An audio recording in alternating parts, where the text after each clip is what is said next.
Chris Reagan is one of a select few YouTube creators who inspired me to start making videos myself. The personality he portrays feels both relatable and down to earth while being extremely funny. This is ultimately what drew me to his channel. However, Chris recently released a video called The Soft Sabotage of Lofty Expectations. I found this video extremely thought-provoking and it resonated with me to the point that I felt compelled to talk about it. I think any creator, especially those who know Chris's content, should watch this.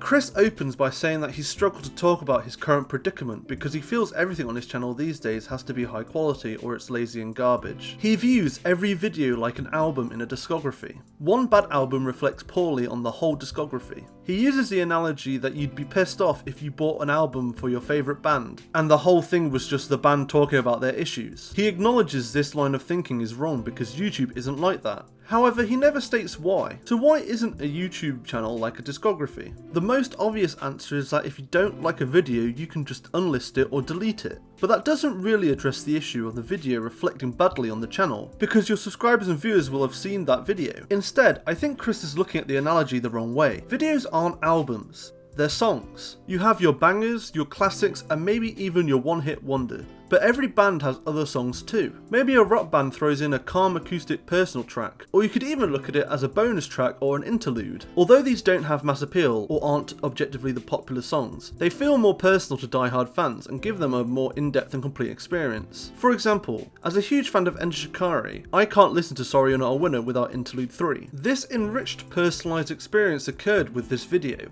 It's not a classic and not everyone will want to watch it, but the fans who care about Chris's content will, and after watching it I felt like I had a better understanding of Chris. This has given me an experience of his content as a whole which feels more personal. If anything, these videos don't decrease the quality of Chris's discography, they increase it.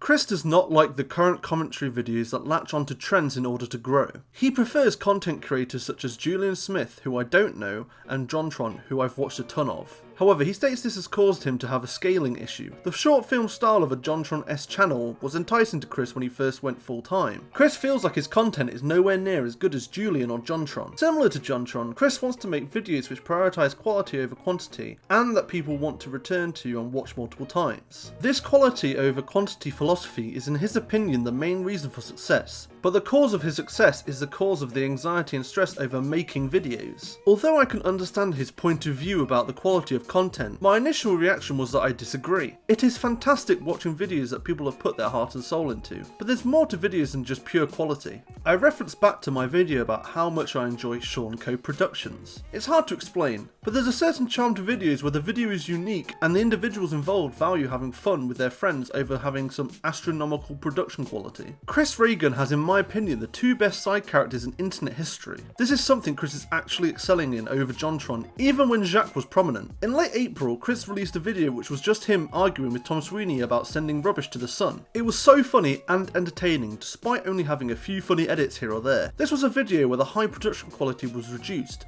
but because Chris and Tom were present, it was great. Imagine the reverse. Let's keep the high production quality but remove Chris for some random idiot. That video would be horrible. You want to know how I know that? Because I tried to make a video in Chris's style and it was the worst abomination of a video I've ever made. When considering these points, it must be obvious that the weight of Chris the person has more value to the quality of his video than what surrounds Chris in that video. Quality is important, but not if it's having a negative effect on Chris as a person. You could even stretch this concept to say that we may be subscribed for Chris more than the actual videos themselves, although that may be false.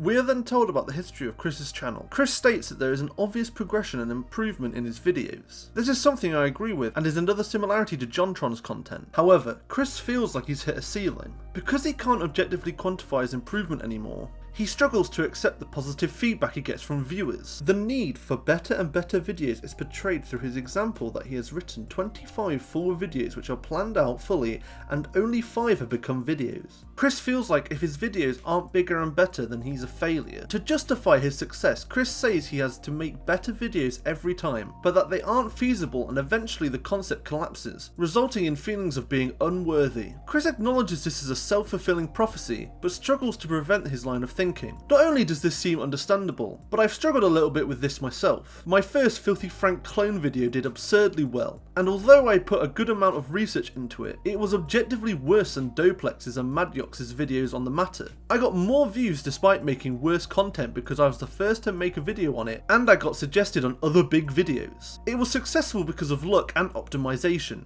not because of quality. But I can't beat myself up about that. I did put the time in to do the research, and the video had value in the sense that people used it as a reference for their videos. More so, however, people clearly enjoyed the video a lot. Is that not enough justification for its success? Numbers don't mean everything, but getting genuine positive feedback or comments which include genuine points which have been provoked by my video, that's the best feeling in the world. With this in mind, surely this logical self-fulfilling prophecy has redundant elements in justifying Chris's success. Instead, the line of reasoning should go something like this. I am an entertainer. Have I entertained people? Yes, my success is justified. I know that this is an extremely simplistic approach, but surely that mentality would lead to a better state of mind. Accepting fans' positive feedback and resulting in more content. At the end of the day, that's all we want. We just want more Chris Reagan. Chris ends the video by saying he made this for himself. One interesting point he said was that he wasn't going to become a vlogging or eventing channel. Now, I don't want Chris Reagan to become a vlogger at all. However, I disagree with him just disregarding these types of content entirely. Surely now is the time to experiment. My content in comparison is significantly worse than Chris's, but I always try to do one of three things when making a video. 1. Improve on something. 2. Learn something, which is usually a new type of edit. Or 3. Try something new. I really think Chris should be focusing on the last point. This is why I was so happy to see his tier list video, and it was one of the funniest ones I've seen. But he should do more of this. Experiment, at least until he feels less jaded and stressed. Because this is YouTube. You're supposed to broadcast yourself, but who you are changes over time, and I think right now a content vacation is probably due. My final thoughts are this. I love Chris's content. I do understand his line of reasoning, and it shouldn't be disregarded, but I think a genuine attempt to break this line of reasoning would probably result in a more enjoyable experience on YouTube for Chris. Thank you very much for watching. Please like and subscribe if you enjoyed this. My reviewing everyone video will be next. However, due to the overwhelming response, I'm going to have to break it up into different parts, so please be patient. All relevant links for Chris will be in the description, including the soft sabotage of lofty expectations video. If you've got any opinions, let me know in the comments, and I'll see you next time.